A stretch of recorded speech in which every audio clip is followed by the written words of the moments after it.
6 নম্বরের কোশ্চেনটা একটু দেখি চলো। লেখা আছে 1/√3 + 1/3 + 1/3√3 plus up to dot dot এটার সপ্তম পদ বের করতে বলছো। আচ্ছা, এটা থেকে এটা বিয়োগ করা তো টাফ হয়ে যায়, চলো আগেই ভাগ করে দেখি। এই পদকে এই পদ দ্বারা ভাগ দিলে কত হয়, আবার এই পদকে এই পদ দ্বারা ভাগ দিলে কত হয়। যদি একই মান হয় তাহলে এটা গুণোত্তর ধারা, এবং আমরা দেখতে পাচ্ছি যে ভাগ দিলে একই আসবে, তাহলে এটা গুণোত্তর ধারা। গুণোত্তর ধারার সপ্তম পদ চাইছে। হ্যাঁ, তুমি ঠিক বলতেছো, সপ্তম পদ চাওয়া মানে কি এনতম পদ চাওয়া। এনতম পদের সূত্র আমরা কি শিখেছি একটু আগে। আচ্ছা আসো তাহলে এই জায়গা থেকে চলে গেলাম এখানে 6 নম্বর অ্যান্সার করার জন্য। তুমি জানো n-তম পদের সূত্র দিয়ে আমরা এটা করি। n-তম পদ এর সূত্র হচ্ছে a r⁻n-1। এখন তুমি বলো n-তম পদের জায়গায় তুমি কি কি লিখবে। আচ্ছা, তো এইখানে আমরা n-তম পদের জায়গায় চেয়েছে সপ্তম, তাই আমি n এর জায়গাটা লিখব 7। যত জায়গায় n আছে তত জায়গায় লিখব 7। এইবার এখানে a চাইছে। a মানে কি? হ্যাঁ, a মানে প্রথম পদ। তোমরা কি জানো a কেন প্রথম পদ লিখে?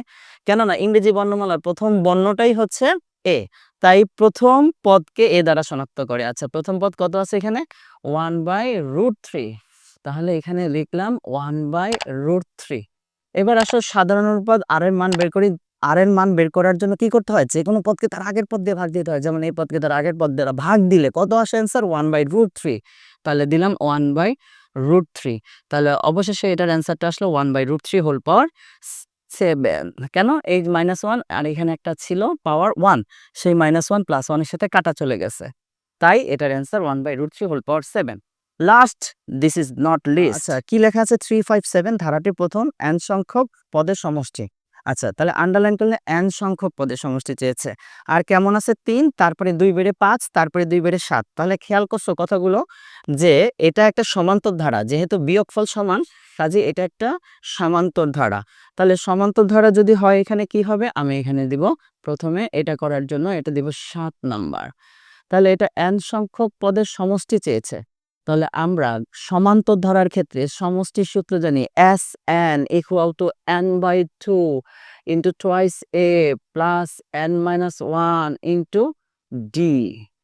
যেখানে আসো পরিচয় শিখি। আসলে আমি এই পরিচয়টা শিখাইতে গিয়ে বলি যে and, অর্থাৎ এর পরিচয় জানতে হবে, n এর পরিচয় জানতে হবে, d এর পরিচয় জানতে হবে। এজন্য আমি বলি সাজানো গোছানোর জন্য n। a মানে প্রথম পদ, n মানে পদ সংখ্যা, d মানে সাধারণ অন্তর। বিয়োগ করে আসলে সাধারণ অন্তর বের করতে হয়। তো তোমরা আমার সাথে বলো, এখানে n সংখ্যক পদের সমষ্টি চাইছে, তাহলে n এর মান কি হবে? হ্যাঁ, nই হবে।